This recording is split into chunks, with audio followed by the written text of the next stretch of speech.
Pinter, akhlak nggak ada. Ibadah banyak, tapi merendahkan orang setiap hari. Hanya diberi anugerah tergantung niat. Maka Bapak Ibu, zikirnya niatnya apa? Mencari zikir supaya hajatnya sampai, seperti beli mobil, beli rumah. Kalau niatnya kuat, bisa sampai. Bagi saya satu zikir lebih utama dari dunia dan seisinya. Aku niatkan tidurku untuk memperkuat tahajud, zikir dan khidmatku kepada Allah. Maka tidur pun bagian dari wirid. Kapan Bapak disebut ikhlas? Amal zahir, amal batinnya sama.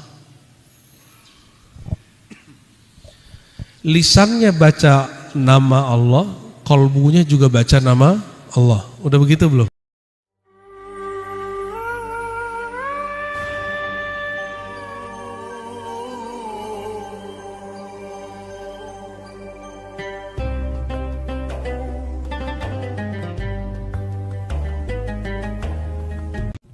Astagfirullahaladzim. Sorry ya Sayyidi Rasulullah. Assalamualaikum warahmatullahi wabarakatuh. Alhamdulillahilladzi amarana bidzikrihi faqala fadhkuruni adhkurkum washkuruni wa la takfurun. Asyhadu an la ilaha illallah, asyhadu anna Muhammadan abduhu wa rasuluh. Allahumma salli ala sayyidina Muhammad wa ala alihi wa ashabihi jama'in. Amma ba'du. Suaranya jelas Bapak Ibu? Jelas apa bergema? Jelas ya? Tapi kalau saya nggak cocok ya, karena ada suara-suara kayak orang konsernya.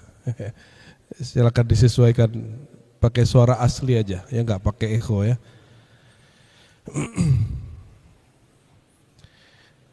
Baik, Bapak Ibu yang bukan Allah, mari kita mulai kajian ini dengan baca suratul Fatihah. Kita kirimkan untuk rohani Rasulullah SAW.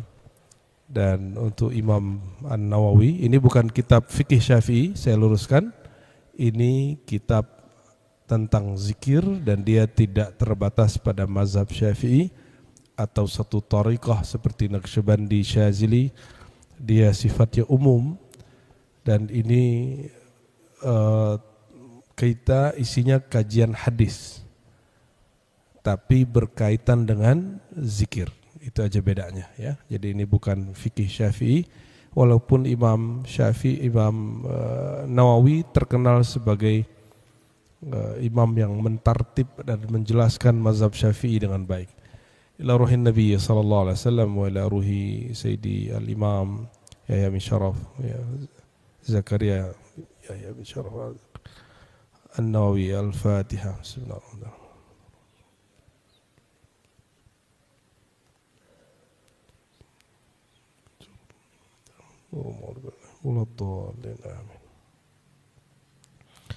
Beliau ini lahir tahun 631. Di masa itu ujung-ujung daripada hidupnya Imam Ibn Arabi, pakar tasawuf kontroversial yang sangat kontroversi itu Ibn Arabi, dan sudah wafat waktu itu. Beberapa imam seperti Ghazali sudah wafat 505 sahabat sebelumnya. Imam Fakhruddin Ar-Razi sudah wafat tahun 606-nya.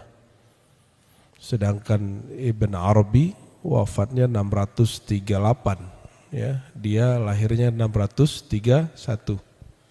Jadi waktu wafat Ibn Arabi di Damaskus, jadi Ibn Arabi itu orang Eropa, Cordoba, lalu hijrah. Terakhir dia jadi guru mursyid dari para raja yang ada di Kaukaus, yang ada di Syam, dan diwafatkan Allah di sana. Nah, Imam Nawawi di Damaskus umurnya baru 8 atau 7 tahun. Ya. Namun Imam Syazili dan murid-muridnya itu punya pengaruh besar waktu itu, dan beliau termasuk orang yang mendapatkan berkahnya lah ya. Di Damaskus sedang berkembang ilmu hadis, ilmu fikih, ilmu tasawuf, dan beliau menulis kitab dan memilihnya dengan gaya ahli hadis, tapi yang dia jelaskan adalah ada kalanya fikih, ada kalanya tasawuf. Seperti Riyadhus Shalihin itu Bapak Ibu, itu adalah makom-makom para aulia, mulai dari bab ikhlas, syukur, taubat dan lain sebagainya, tapi dia susun berdasarkan hadis Nabi. Kitab ini lebih kurang cara jadi wali lewat zikir. Itu maksud dari kitab ini, karena wali Allah itu enggak aneh-aneh, wali Allah itu sederhana aja, orang yang mengikuti Nabiullah. Orang yang mengikuti Nabi Allah, Sayyidina Muhammad alaihi salatu wassalam, itulah yang disebut wali-wali Allah. Tapi mengikutinya jangan dipahami mengikuti zahir saja. Kebanyakan hari ini orang sibuk urusan celana jingkrang, sorban, sarung, jenggot. Itu baru sunnah zahir. Tugas Nabi bukan sekedar itu ajaran ringan. Yang paling berat dari ajaran Nabi itu ketika beliau mengatakan, aku diutus liutammima masalihal akhlak atau makarimal akhlak. Jadi risalah terbesar beliau adalah memperbaiki akhlak yang sudah ada lalu disempurnakan. Dan ilmu akhlak itu tidak diajarkan di kitab akidah, tidak diajarkan di kitab fikih, yang mengajarkannya adalah tasawuf. Oleh karenanya tasawuf itu bukan anjuran Bapak Ibu, tasawuf itu kewajiban, bahkan kebutuhan. Kalau bahasa sahabat saya disebutnya keniscayaan. Ya. Oleh karenanya jika ahli fikih, ahli akidah tidak belajar tasawuf, nanti dia sukanya debat. Ya benar nggak? Ilmu pinter, akhlak nggak ada. Ibadah banyak, tapi merendahkan orang setiap hari. Karena dia cuma belajar cara ibadah, tapi tidak belajar akhlaknya. Ya, baik. Sebelumnya saya sudah hantarkan hadisnya secara acak. Pagi ini saya akan membacanya secara berurutan. Ya, jadi dimulai dari hadis pertama lagi, innamal a'malu bin niat, tapi dengan penjelasan Imam Nawawi. Apa yang menarik di sini? Imam Nawawi menukil hadis ini dengan sanadnya sendiri. Jadi dia mengatakan, aku mendengar hadis ini, bukan mengatakan di dalam Sahih Bukhari bab sekian nomor pertama, enggak, itu enggak sunnah. Sunnah yang diwariskan oleh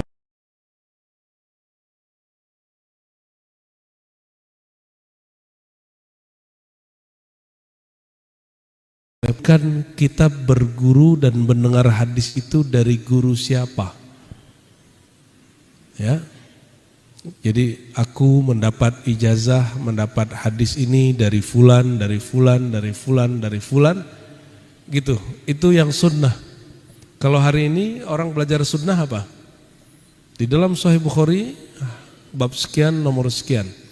Seakan-akan ikut sunnah itu ketika seseorang berhasil menyebutkan angka dan posisi letaknya. Dan saya sampaikan, beda cetakan, beda nomor Pak. Beda cetakan, beda posisi. Maka beberapa syekh kita melarang menyebutkan halaman. karena di situ ada riya tersembunyi.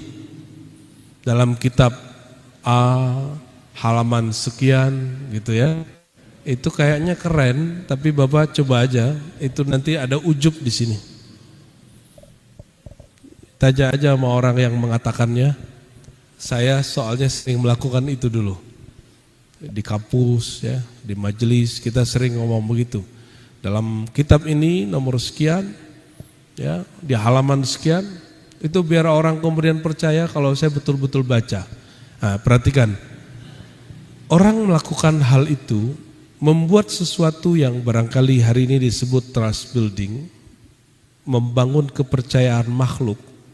Itu sebenarnya bertentangan dengan hadis pertama yang dia buka. Hadis ini diriwayatkan dari gurunya Abu Bakar Khalid yang bersambung kepada Sayyidina Umar. Kita nggak usah bacain syaratnya. Sayyidina Umar dengar Nabi SAW mengatakan, innamal a'malu bin niyat. Sesungguhnya amal itu berdasarkan niat.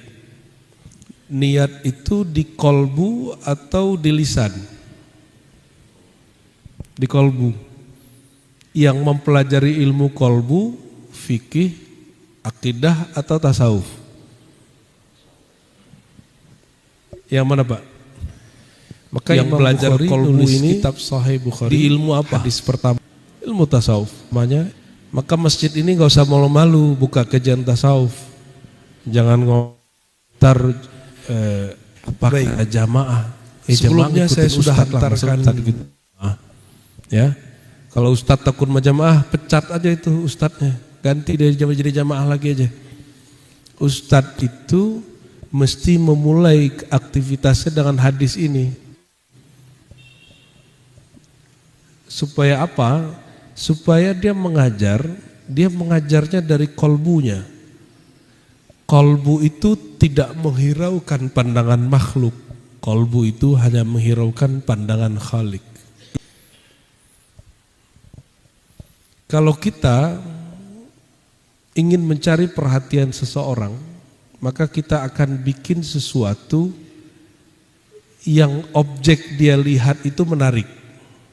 Kalau Bapak ini mau ngelamar seseorang, maka wajahnya, bajunya dibagus-bagusin.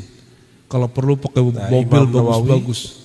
Di Damaskus, kalau lagi ngelamar, umurnya baru 8 atau 7 tahun. Kayak terpercaya gitu, oh ini bener nih orangnya kaya nih gitu. Namun karena pandangan makhluk Imam kepada dan murid-murid zahirnya, maka yang dibagus-bagusin zahirnya. Kalau ibu-ibu ini kalau mau ketemu orang spesial, wajahnya dibener-benerin gitu ya, dibedakin, ya Bu, dibedakin. Padahal mukanya nggak berubah juga dibedakin.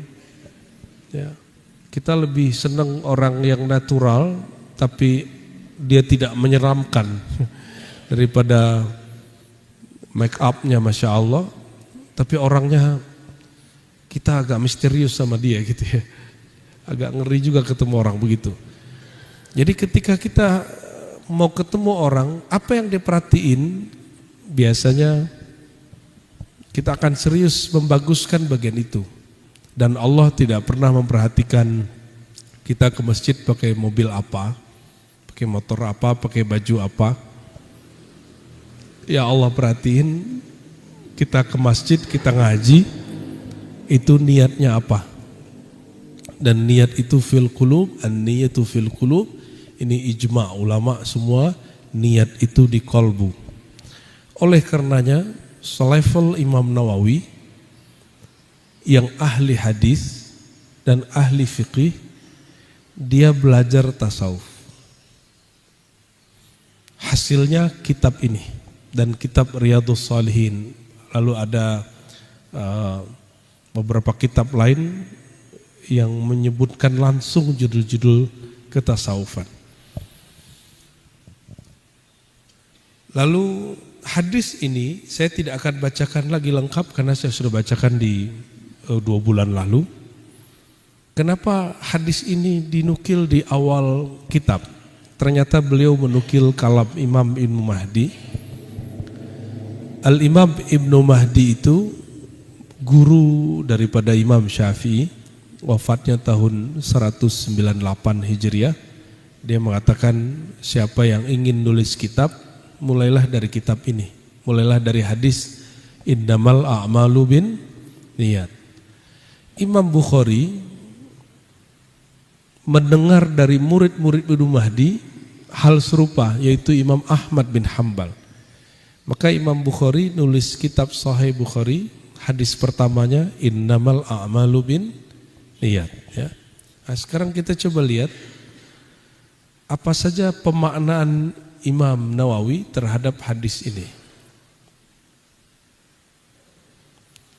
Beliau mengatakan, ya, qala al-Khattabi, Imam Khattabi mengatakan guru-guru kita dulu mendahulukan hadis ini amama kulli syai', sebelum memulai segala sesuatu dalam bab agama, karena li umumil hajah ilaihi fi jami' anwa'iha. Karena hadis itu berisi tentang niat, yang niat itu hajatnya sangat umum, ya.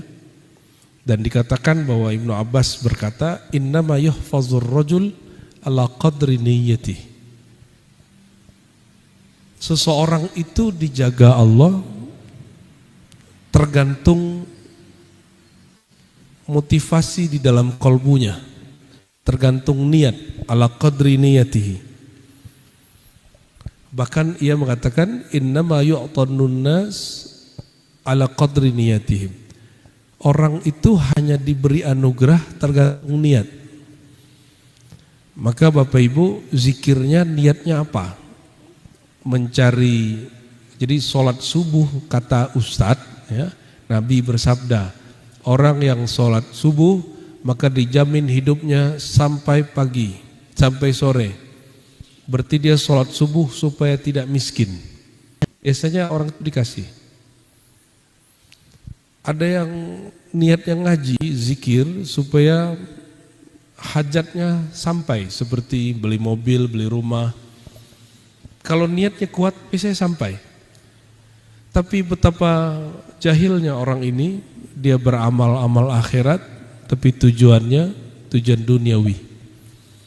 Bagi saya satu zikir lebih utama dari dunia dan seisinya. Maka tidak layak sholawat 4.444 kali diniatkan cuma untuk melancarkan rezeki.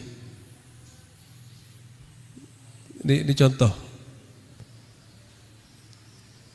Hari ini banyak sekali majelis-majelis sholawat, mohon maaf, majelis zikir,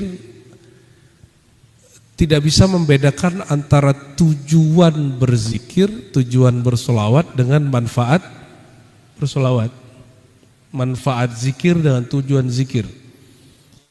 Sama hari ini orang kebanyakan suka ziarah wali, tapi tidak bisa membedakan antara tujuan ziarah dengan manfaat ziarah. Tujuan ziarah itu mengingat kematian. Manfaatnya bolehlah macam-macam. Ya, mungkin memudahkan rezeki, kayak ya, memberkahi rumah, kayak apa, terserah, itu manfaat, benefit. Nah, ini yang jadi stressing kita berbulan-bulan ini, supaya orang seperti hadirin yang hadir pagi ini, kita belajar atau beramal itu punya tujuan dan mengetahui manfaat. Manfaat itu sekedar support, ya, supaya seseorang itu semangat.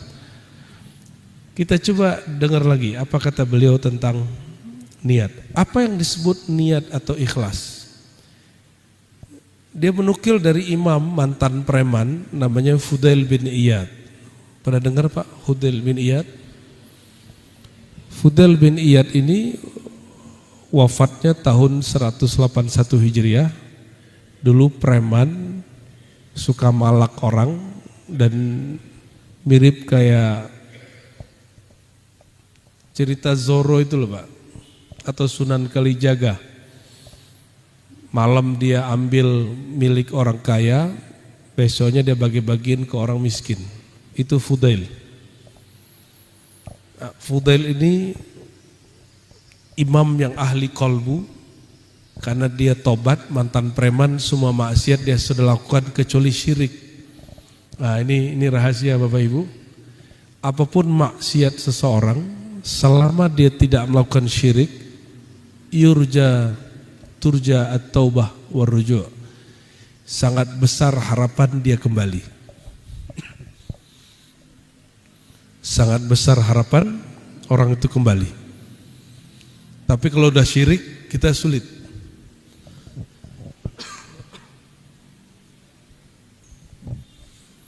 Apa kata dia?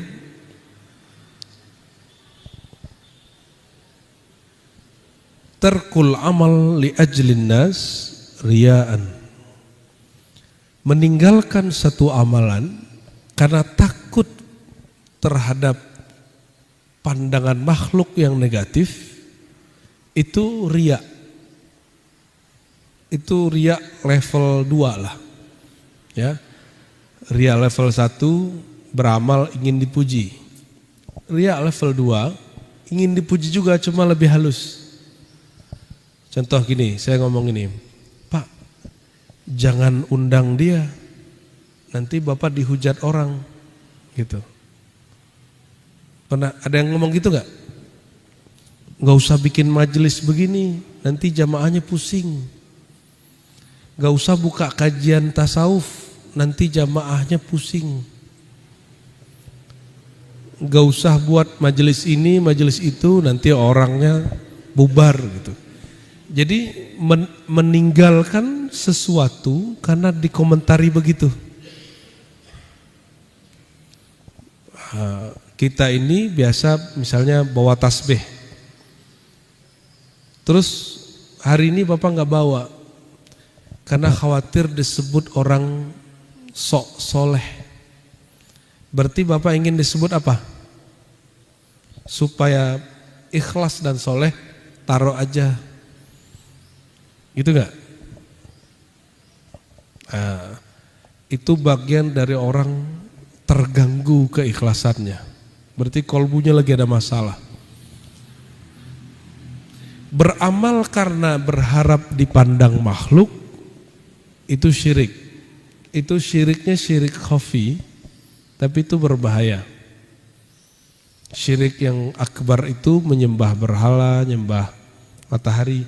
Tapi pada syirik yang ini nggak bisa dilepas kecuali belajar tasawuf. Dan ahli tasawuf mengikisnya bukan lewat pengajian saja, tapi ada riyadhahnya, ada amalannya untuk mengikis supaya kolbunya tidak memandang makhluk dan beramal karena makhluk. Ya.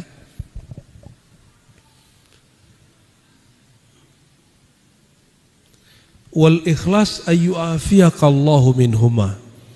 Ikhlas itu ketika hatimu dijaga Allah dari kedua-duanya. Berarti tidak meninggalkan satu amal atau melakukannya karena perhatian makhluk. Gitu ya. Jadi tolong nanti kalau seandainya Bapak ini bikin karya di depan, bukan ingin ngomong, ini loh kita ingin buktikan kepada orang Islam itu indah. Itu mohon maaf, di dalamnya ada sedikit riya, Pak.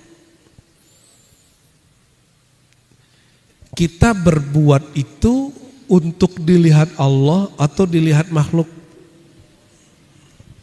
Bikin masjid keong ini supaya dipuji orang atau ingin supaya orang datang ke Allah. Beda-beda tipis ya. Beda-beda tipis Pak. Namanya keong lagi. Ini sebagai masukan Pak ya. Full AC itu ditutup biar suara kita gak terganggu. Sepakat? Masjidnya udah bagus. Masjidnya udah bagus Pak. Jadi kita kalau ngaji mesti dengar vung vung vung. Ya. Silakan jadi pertimbangan ya. Mohon maaf, saya tukang kritik. Tapi lil khair, bukan untuk merendah, tapi untuk kebaikan ya. Al-Imam Al-Harith Al-Muhasibi, nah ini imam salafus soleh semua. Nah, ini yang menarik Bapak Ibu. Selama ini banyak sekali ngomong ini, oh nggak ada tasawuf di zaman salaf. Tapi sejauh yang saya lihat, Imam Nawawi ini kalau nukil, selalu yang dia nukil ulama salafus soleh. Nah, Al-Harits Al-Muhasibi wafatnya 2 tahun setelah Imam Ahmad bin Hanbal, pendiri mazhab Hanbali, murid dari Imam Syafi'i. Disebut Hasibi karena dia pakar muhasabah. Pakar muhasabah. Apa kata dia tentang ikhlas? As-sadiq huwa alladhi la yubali law kharaja kullu qadrin lahu fi qulubil khalq min ajli salahi qalbi.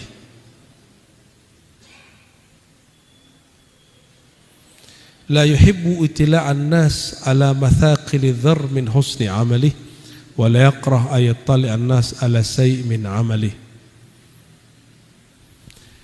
Bapak Ibu ini suka enggak aibnya ketahuan?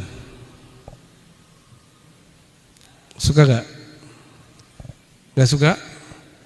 Maka orang yang baru masuk ke martabat ikhlas pertama disebut shadiq. Shadiq level 1. Dia tidak suka terekspos amal baiknya sebagaimana dia tidak suka terekspos amal buruknya. Udah begitu belum? Kecuali yang mesti terlihat kayak sholat jamaah, ya, sholat jamaah, zikir ba'da sholat itu standar. Tapi dia nggak mau mengekspos rahasia malam dia bersama Allah. Contoh, bapak ini habis subuh ngantuk-ngantuk terus ngomong, sorry bro, malam tadi tahajud jadi ngantuk, gitu. Ya, kayaknya benar itu. Dia secara tidak sadar sedang mengekspos kebaikannya.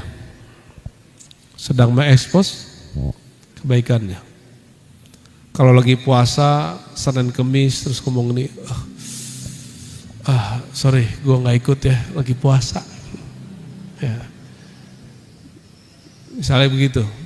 Atau misalnya, kok lemes bro? Iya, malam tadi nggak sahur gitu. Dia kira kalau nggak sahur itu lebih afdol daripada orang sahur.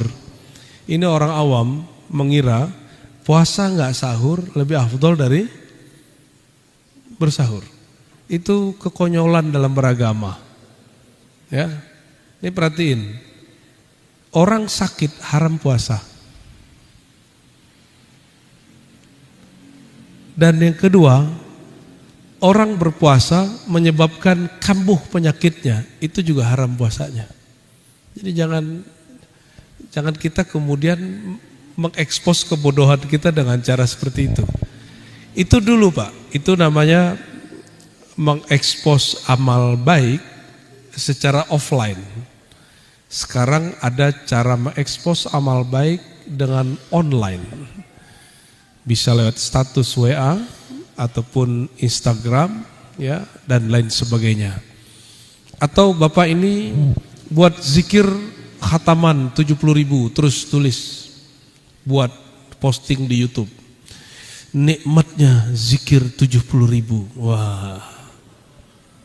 Nikmatnya majelis zikir pagi sore. Wow, lezatnya ngaji kitab Al-Azkar. Kan kita nggak tahu niat antum apa. Imam Al-Muhasibi, mazhab dia mazhab preventif. Preventif itu memangkas penyebab keburukan.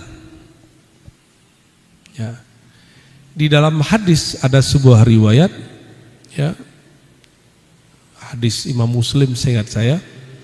Siapa yang ria, Allah perlihatkan aibnya, ya. Siapa yang suka pamer, Allah akan pamerkan keburukannya. Ya. Nah, jadi yang disebut ikhlas itu, si kolbunya bukan lagi menatap makhluk, tapi kolbunya mulai menatap Khalik. Bagaimana cara kolbu menatap Khalik? Ketika kolbu mulai melihat ke dalam diri. Itulah yang disebut siapa yang kenal diri, kenal Tuhannya. Jadi kolbu nggak natap Allah langsung, nggak sanggup dia. Ketika kolbu tidak lagi menatap kepada makhluk, dia menatap ke dalam dirinya, ke dalam sirnya menatap kepada ruhnya. Itu yang disebut iqbalul qalb. Ketika kolbu menghadap kepada Allah. Itu juga yang disebut wajjahtu wajhiya lilladzi fataras samawati wal ardh. Jadi apa yang disebut kolbu menghadap Tuhan? Ketika dia membelakangi makhluk, dia cuek aja, makhluk mau ngomong apa aja. Sudah punya kepedean begitu Pak? Udah punya belum? Saya bikin kajian kitab tasawuf, kitab hikam, ini sering saya ceritakan, kitab risalah kusyairiyah, bahkan kita buka majelis zikir, talqin tarekat. Apa kata teman saya Kiai? Ente gak takut nanti orang Wahabi, Salafi marah sama ente gitu. Itu pertanyaan Kiai kepada saya yang masih muda. Padahal Kiai udah hafiz Quran, bersanad lagi kepada Rasulullah. Ternyata baru hafalannya yang bersanad, kolbunya belum bersanad. Saya jawabnya sederhana. Sejak kapan kita ini berdakwah, beramal, cari perhatian Salafi Wahabi? Sepakat? Ada satu lagi yang ngomong, ini orang kampus, Tamatan Timur Tengah. Apa kata dia? Bro, ente buka kitab-kitab berat amat, ya, nggak takut nanti jamaahnya bubar, gitu. Jadi dia ngajar kitab supaya narik jamaah kepada dirinya. Nah, perhatiin Bapak Ibu, inilah problem banyak dai. Dai itu tidak ngajak orang ke Allah, tapi ngajak orang ke dirinya. Maka pesan Syekh Abdul Qadir kepada orang yang diangkat jadi mursyid, apa katanya? Jangan sampai seorang guru rohani mengarahkan murid kepada dirinya, kepada mazhabnya, kepada thariqatnya, kepada golongannya. Tapi murid itu apapun thariqatnya, mazhabnya, alirannya, manhajnya, harusnya dihadapkan kepada Allah. Coba hari ini yang suka tengkar orang tarekat atau bukan? Orang tarekat Pak. Kenapa orang tarekat suka tengkar? Karena dulu muridnya diajak mungkin oleh wakil talqinnya, muqaddamnya, mursyidnya untuk menghadap kepada sanad tarekatnya, mursyid tarekatnya, bukan menghadap kepada Allah. Akhirnya terjadi fanatisme. Nah, kalau udah ikut tarekat apa nggak mau lagi hadir di majelis mana, kan itu kejadiannya. Dan itu tidak pas, tidak benar ya. Oke, kembali ke kitab.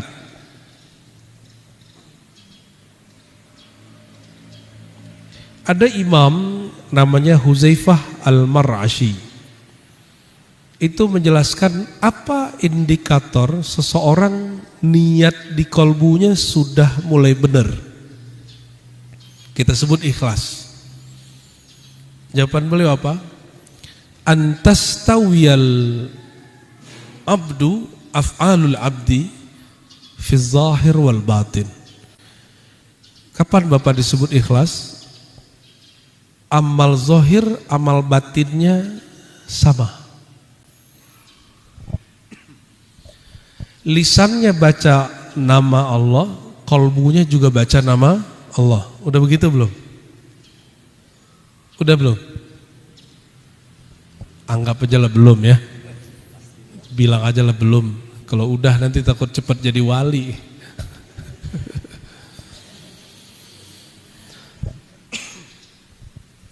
Seiring seirama antara yang batin dengan yang zahir. Saya mau tanya, duluan zahir atau batin? Batin. Zahir ini cuma terjemahan. Tapi ilmu yang banyak berkembang hari ini, ilmu tajwid, bagus. Cuma tajwid dibagusin, kolbunya nggak dibenerin. Ilmu seni suara baca Quran. Akhirnya apa yang terjadi? Indonesia salah satu produsen, saya boleh sebut gitu, produsen Korea terbaik sedunia dan paling banyak. Tapi Bapak coba tanya sama Korea yang sudah juara itu. Kebanyakan obrolannya hadiah. Kalau dia kalah nomor 2, ngomongnya apa? Itu jurinya salah itu. Dia lagi baca kalam terbesar, teragung di alam semesta, tapi dia sibuk dengan receh-receh bernama hadiah dan kejuara. Jadi belum sesuai apa yang dibaca dengan apa yang di kolbu. Karena dia membaca Quran bukan dari kolbunya, tapi dari suaranya yang bagus.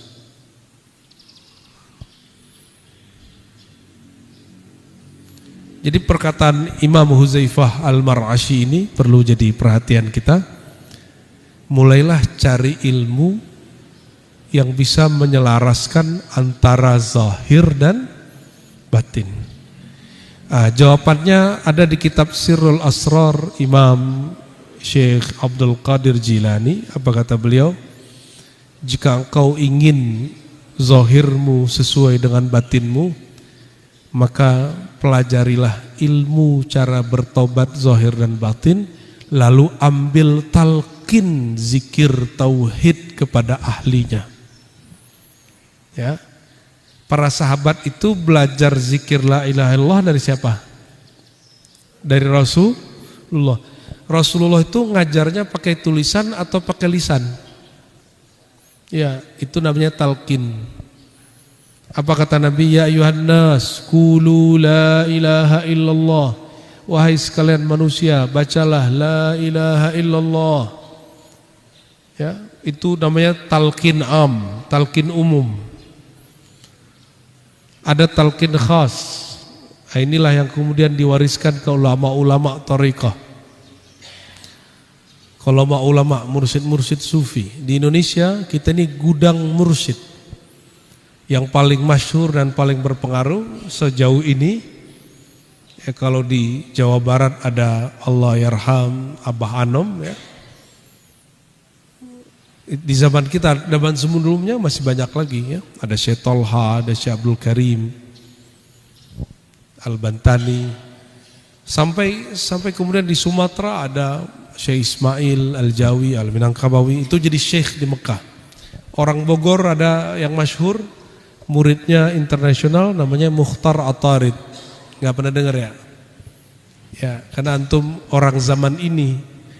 Kalau orang zaman dulu pergi haji, belajar di Mekah, tahu-tahu gurunya orang Bogor, namanya Syekh Mukhtar Atarid. Nah, Bapak Ibu yang bukan Allah. Jadi orang dulu untuk belajar kolbu itu ada mursyidnya, ada gurunya. Jadi saya menyarankan segera cari guru yang bisa membimbing itu. Bukan belajar lewat buku atau sekedar sosial media atau sekedar mendengar seperti ini. Kajian ini hanya memotivasi ke sana. Nah, cari guru bab itu, ya. Imam Nawawi menukil makna hadis niat dan ikhlas dari Imam Qushairi. Apa kata beliau? Ikhlas itu ifradul haq subhanahu wa ta'ala fit ta'ah bil qasad. Ikhlas itu engkau mengesahkan Allah di dalam ketaatanmu dengan meluruskan maksud tujuanmu. Itu sebabnya muncul kalimat ilahi anta maqsudi. Itu meluruskan niat, ya Allah, tujuanmu yang aku cari.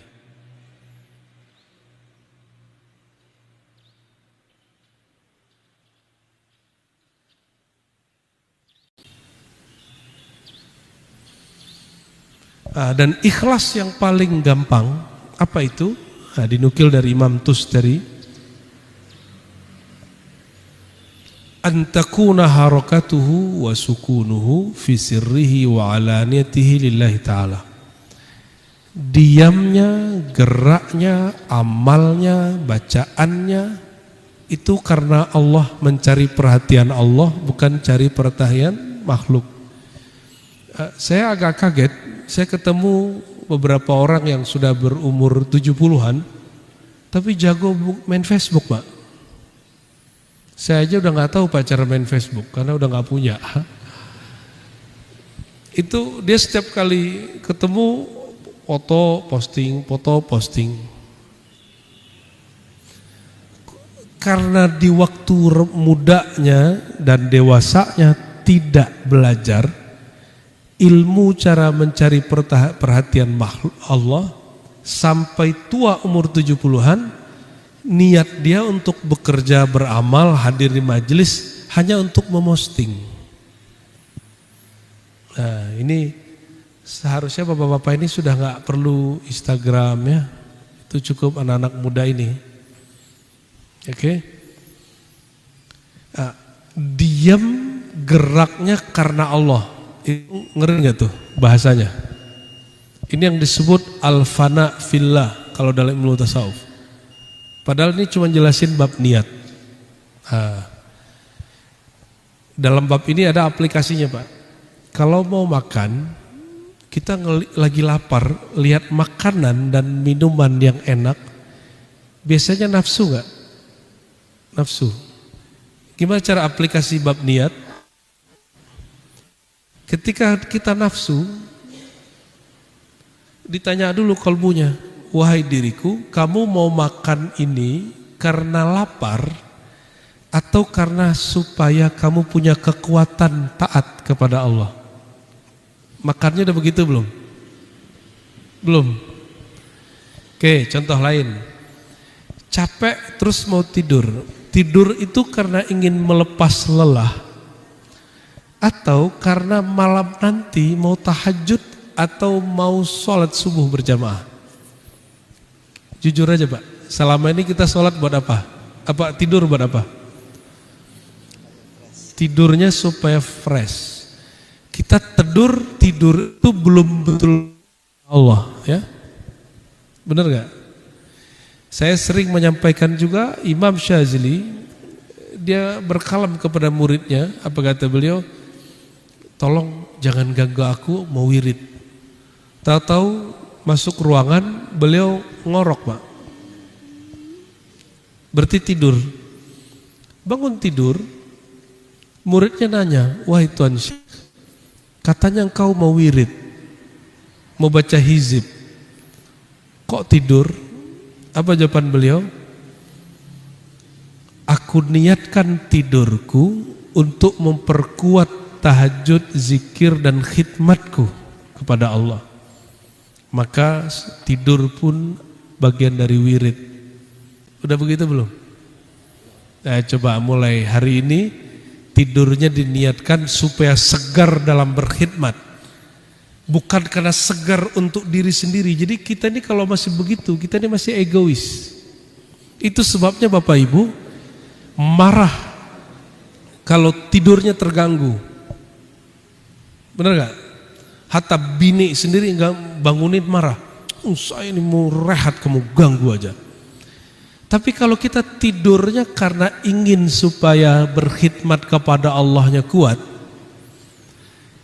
di saat-saat tertentu kalau bangun sebelum saatnya, apa jawabannya?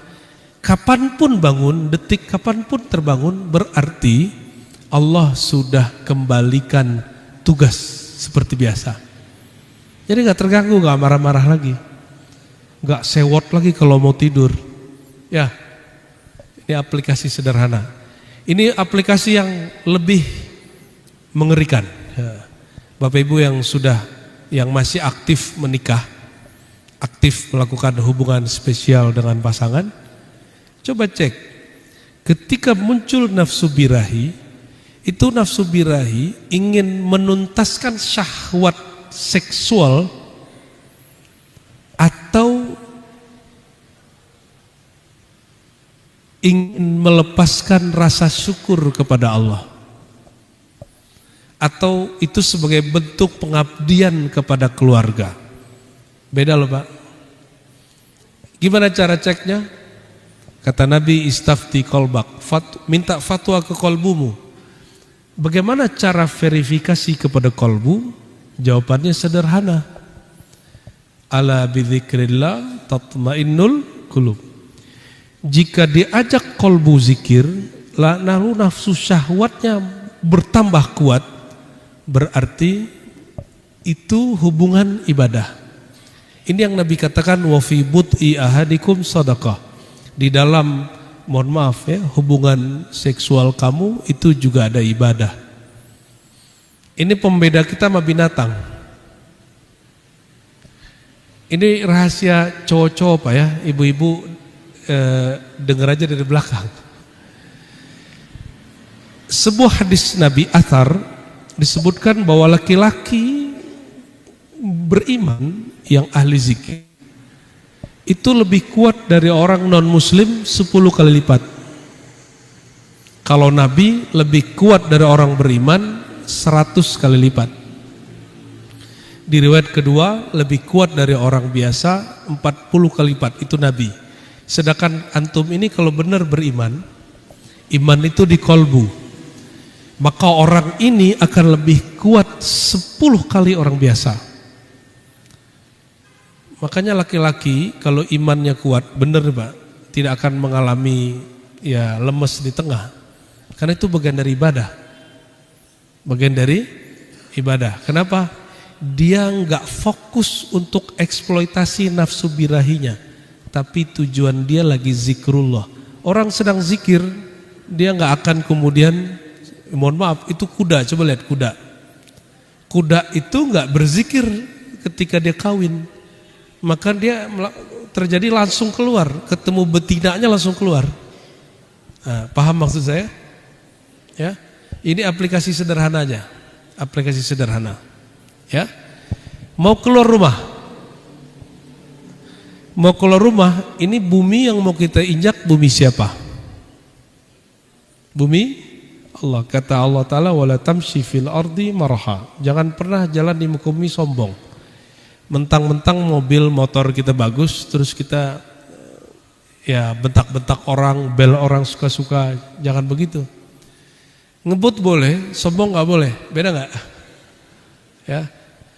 Oleh karenanya kalau mau keluar minta izin kepada yang punya bumi. Bismillahi tawakkaltu Allah. Ya Allah, aku jalan dengan namamu, bertawakal kepada Engkau. Ini bagian terakhir.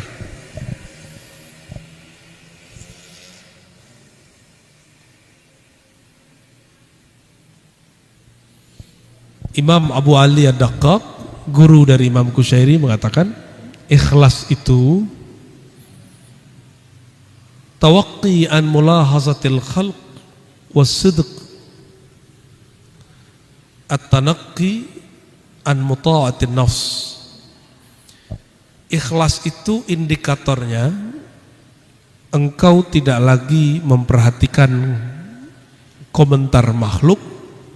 Jadi Bapak ini kalau bikin acara di YouTube itu komennya banyak Kak? Terganggu gak sama komennya? Kalau terganggu belum ikhlas. Ya. Kalau terganggu dengan komennya belum ikhlas. Coba berlatih deh ya. Untuk meluruskan kolbu yang terganggu itu zikirnya cuma satu, zikir la ilaha illallah, zikir nafi isbat. Tapi mesti dengan teknik yang benar, dan teknik itu hanya ada pada ahli kolbu. Ya, jadi ini korelasi antara zikir dan ikhlas. Oleh karenanya nanti kita akan belajar satu hadis, afdalul dzikri la ilaha illallah. Itu bukan wiridan orang tahlilan, itu hadis Nabi. Zikir paling tinggi itu la ilaha illallah. Zikir paling lezat itu la ilaha illallah. Sebagaimana zikir la ilaha illallah paling tinggi, paling lezat, maka ahli la ilaha illallah orang martabatnya paling tinggi dan ilmunya paling lezat. Ya. Al-ilmu qutul qulub, ilmu itu makanan sarapan kolbu. Orang kenapa ilmunya sedap? Kita kok seneng kecanduan ngaji sama dia? Li'annahu min ahli la ilaha illallah. Karena orang itu beres la ilaha illallahnya, ya. Barangkali itu Bapak Ibu. Ini masih banyak hadisnya. Ini katanya 1 jam, sudah 1 jam. 50 menit, oh berarti 1 hadis lagi kalau gitu.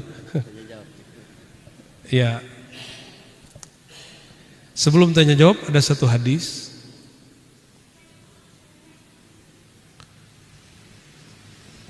La yaq'udu qaumun yazkuruna Allah Ta'ala illa haffathumul malaika wa ghasyathumur rahmah wa nazalat alaihimus sakinah wa dzakarahumullahu ta'ala fi man indah. Ini hadis Sahih Muslim. Tidaklah satu kaum duduk berzikir kepada Allah kecuali malaikat mengerubunginya, rahmat meliputinya, ketenangan turun kepadanya, dan nama dia jadi viral di langit. Ingin viral di langit, Pak? Jangan cuma viral di sosial media, ya. Lalu penjelasan ini yang menarik. Penjelasan dia apa? Az-zikru, zikir itu ada kalanya dengan kolbu, ada kalanya dengan lisan. Saya tambah, beliau belum nambahin. Ada kalanya dengan anggota tubuh. Bahkan yang keempat, ada kalanya dengan harta. Ada zikir harta. Lalu mana yang afdal? Maka nabil qalbi wal lisani. Zikir yang paling afdal itu jika yang di kolbu dengan yang di lisan digabung. Tapi seandainya dipilih mana yang lebih utama, dipilih salah satu, maka zikir qalbu, kata beliau, fa in iqtusira ala ahadihima fal qalbu afdal. Kalau disuruh pilih, maka zikir qalbu lebih afdal. Dalilnya ada dalam hadis Sahih Bukhari, dikatakan, hadis Muslim ini juga disebutkan, hadis Nasai menyebutkan faedahnya.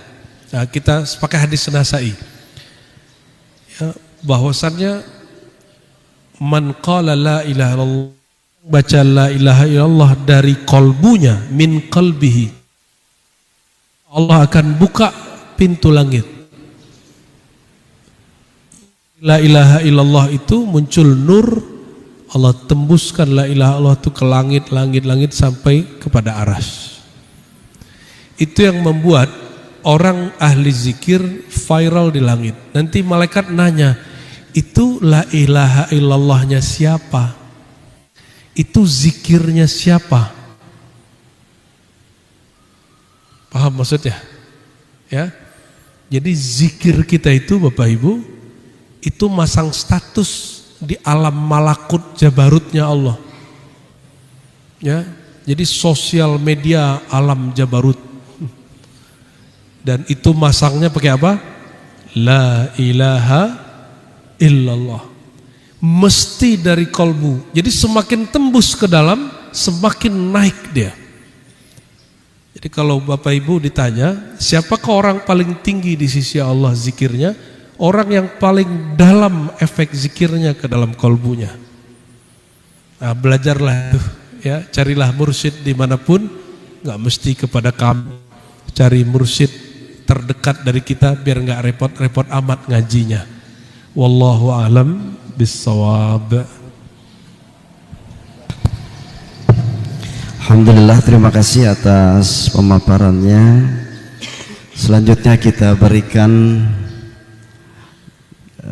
sesi tanya jawab yang sudah menunjuk Ustaz Zakaria, silakan, dan Bang Denny ya, langsung berdua ya.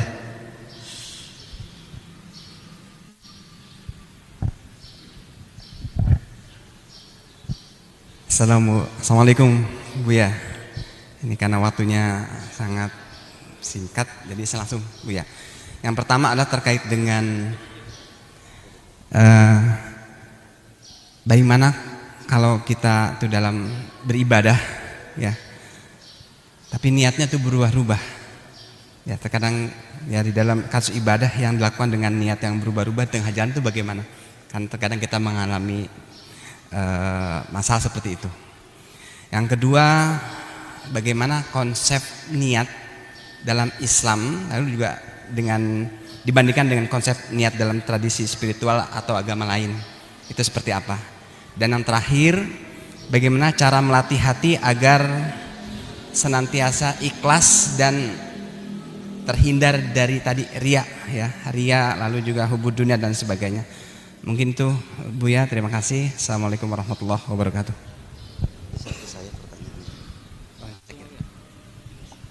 Assalamualaikum warahmatullahi wabarakatuh. Izin Buya, saya mau bertanya. Tadi saya beberapa nyimak tentang masalah kajian kitab ini. Ada yang saya dengar tentang masalah kalau orang-orang bertasawuf itu fanatik dengan mursyidnya dan tidak mau mengikuti majelis-majelis lain. Saya juga banyak mendengar tentang hal itu. Jadi saya mohon kepada Buya untuk memberikan tips-tips bagaimana seorang tasawuf itu tetap bergaul atau bersosial gitu ya, bersosial dengan lingkungan masyarakat. Terus yang kedua, dalam tasawuf saya pernah mendengar yang namanya robitoh. Apakah si robitoh itu Ustaz dalam tasawuf? Mungkin itu saja. Assalamualaikum warahmatullahi wabarakatuh.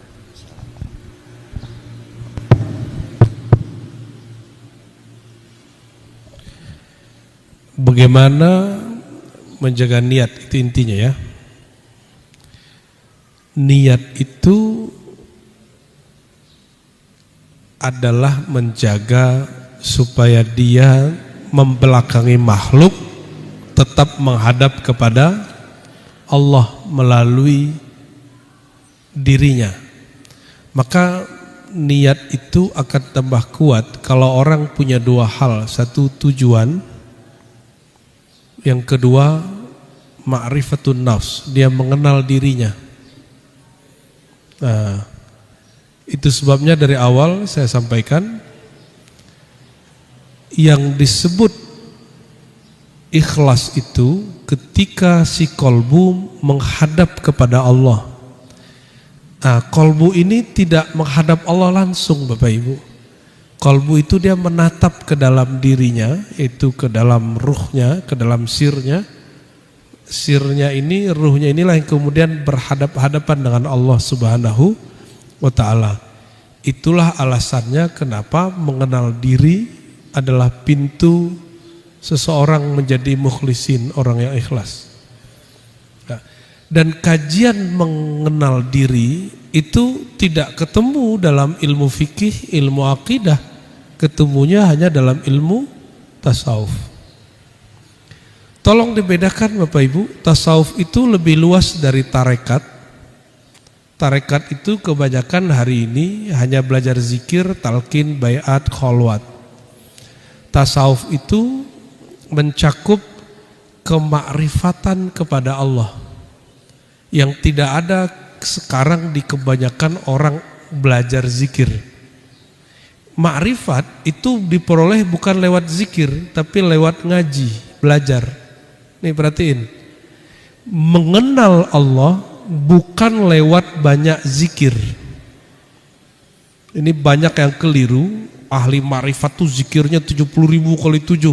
Itu bukan ahli makrifat, itu ahli ibadat.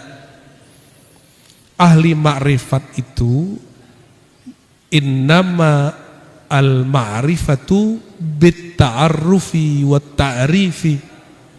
Ya. Makrifat itu mesti dipelajari dan diajarkan. Bukan kita pejam mata, ambil tasbih, terus sebut nama Allah banyak-banyak. Itu ahli riyadhah, ahli mujahadah, bukan ahli makrifat. Bapak ini kalau saya minta talqin zikir lalu suruh zikir 1000, itu kakinya mulai kesemutan di menit ke-10 dan mulai nggak nyaman, ingin menyelesaikan duduk dan ingin pergi sesegera mungkin. Tapi lain kalau Bapak belajar ilmu itu ma'rifat. Saya menyisipkan beberapa kajian ma'rifat dari tadi, makanya kuat bersila dari tadi. Ya, coba kalau dihitung dari tadi sampai sekarang zikir, kalau baca la ilaha illallah sudah dapat berapa? Banyak, Pak. Banyak banget.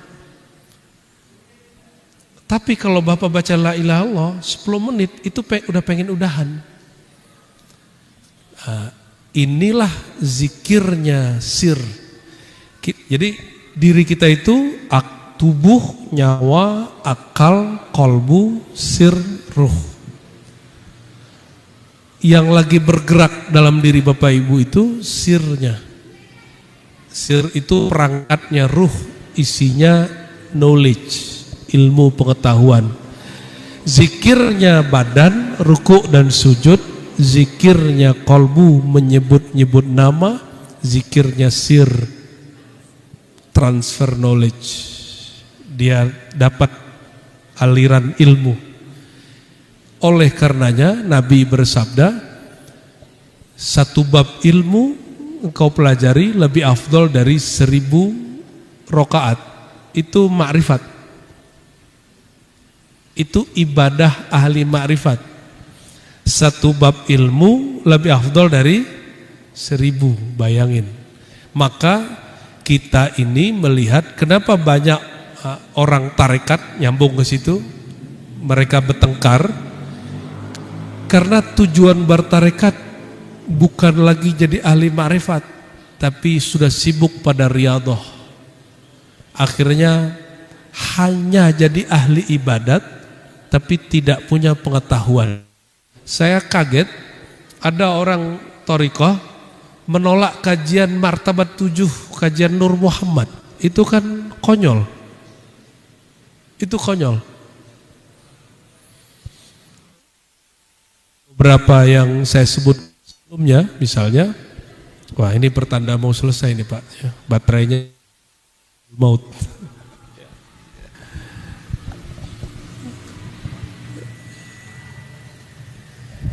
Bedakan ya. Jadi kajian-kajian kemakrifatan, makrifat itu wilayah spiritual. Dia tidak beririsan dengan bab akidah. Karena ilmu akidah stuck. Ilmu akidah itu mentok di rukun iman yang 6. Kalau dalam sifat 20 kali 20 tambah 8 tambah jais jadi 50. Jadi belajar tentang itu udah mentok. Belajar fikih juga mentok. Apa yang tidak pernah mentok? Yang tidak pernah putus, gak pernah puas, itu belajar makrifat.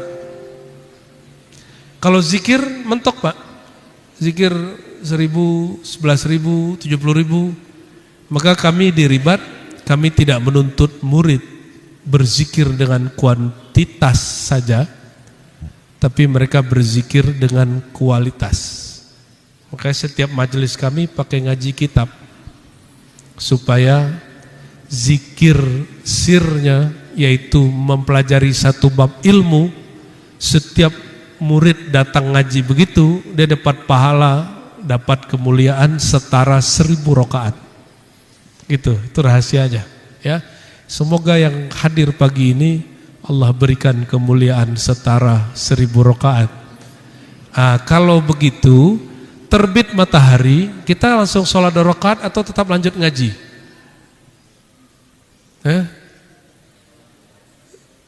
Terbit matahari, Bapak lagi pengajian, sholat 2 rakaat atau lanjut ngaji? Mana yang benar? Ini orang masjid Keong lagi beda pendapat nih. Mana yang pas? Sholat? Ngaji? Yang mana yang benar? Aduh, gawat ini. Sholat, Pak. Coba perhatiin. Belajar satu ilmu, kata Nabi, lebih afdol dari 1000 rakaat. Jadi ketika Bapak punya majelis, ustadznya belum selesai menjelaskan satu hadis, terbit matahari, Bapak pilih ngikutin ngaji terus atau sholat 1 rakaat, 2 rakaat? Ulangin jawabannya, revisi. Yang mana? Ngaji. Wah, udah bener ini. Kalau Bapak sudah paham, Ibu sudah paham, kita belajar satu bab setara dengan 1000 rakaat. Kira-kira kalau ada orang yang terbit matahari sholat 2 rakaat, mulai detik ini, itu orang yang arif atau orang yang jahil? Mulai pagi ini Pak berlakunya, kemarin nggak berlaku. Belum tahu. Itu orang arif apa jahil? Jahil. Maka bertobatlah dari kejahilan, Pak. Ya. Sudah connect? Sudah nyambung? Ya. Tugas saya tidak boleh meremehkan jamaah, karena jamaah itu sebenarnya cerdas-cerdas. Cuma mungkin selama ini pengajian kita sifatnya doktriner, sehingga jamaah tidak mau berpikir. Tapi pagi ini saya ajak Bapak Ibu berpikir. Oke? Sudah connect? Saya pertanyaan lagi, ya. Pertanyaan lagi. Terbit matahari, kita lagi ngaji. Mana yang dilakukan? Kita ngasih belajar. Mana yang diteruskan? Oke, alhamdulillah. Ya. Cukup. Cukup ya. Barangkali itu Bapak Ibu, semoga usulan-usulan kami tadi segera diaplikasikan. Enggak pun juga enggak apa-apa. Negara demokratis. Tapi itu suara terbanyak, Pak. Coba baca saja semua ya. Ditutup, ada AC ya. Insya Allah semoga masjid ini dapat rezeki beli AC yang bagus. Kita tutup dengan doa. Astaghfirullahaladzim, astaghfirullahaladzim, na'udzubillahi, bismillahirrahmanirrahim. Allahumma ya rahman, ya rahim, ya karim, ya azim, ya ghafar, ya ghafur, ighfir lana dzunubana. Ya Allah yang maha pengampun, yang maha karim, yang maha besar ampunannya. Ighfir lana khatayana, ampuni masa lalu kami, tutupi semua aib kami. Ya Allah, tutupilah aib kami di hadapan Engkau, sehingga juga tiada di hadapan makhluk Engkau. Allahumma ya Allah, ustur auratina bi jamali sitrik. Jika Engkau hendak menutup aib kami ya Allah, tutuplah kami dengan keindahan sifat-sifat-Mu, sehingga ketika orang memandang kami, yang mereka lihat adalah keindahan sifat-sifat-Mu, sehingga orang-orang jika memandang kami, mereka teringat kepada Engkau, sehingga ketika orang melihat perilaku kami mengingatkan kepada perilaku Rasulullah sallallahu alaihi wasallam. Allahumma ya Allah ya muqallibal qulub, wahai yang membolak-balik hati, sabit qulubana ala dinika wa ta'atik. Mohon tetapkan hati kami untuk tetap menjalankan agamamu, sunnah nabimu, dan wafatkan kami dalam mencintai Nabi Muhammad sallallahu alaihi wasallam, sebagaimana beliau wafat dalam mencintai dan merindukan kami, dan mengatakan ummati ummati. Jangan biarkan kami berpisah dengan dunia ini ya Allah, kecuali kami betul-betul cinta kepada Nabi Muhammad sallallahu alaihi wasallam. Allahumma mla' qulubana birahmatikal wasi'ah wal mahabbah wal mawaddah. Ya Allah, penuhilah kalbu kami dengan sifat-sifat nur Nabi Muhammad SAW, sifat rahmat kasih sayang, sifat perhatian kepada makhluk, namun hanya tulus kepada Engkau ya Allah. Allahumma ya nur, ya nur, ya nur, nawwir qulubana wa nawwir asma'ana wa absarana wa nawwir amamana wa wara'ana wa nawwir min fawqina wa na'udzubika an nuqtala min tahtina wa min shimalina wa min aymanina. Ya Allah, mohon leburkan kami, celupkan kami dalam cahayamu, jadikan diri kami yang tadinya penuh kegelapan, penuh dengan cahaya-cahaya nurmu. Rabbana atina fid dunya hasanah wa fil akhirati hasanah wa qina adzabannar. Sallallahu alaihi wasallam Muhammadul hamdulillah rabbil alamin. Assalamualaikum warahmatullahi wabarakatuh.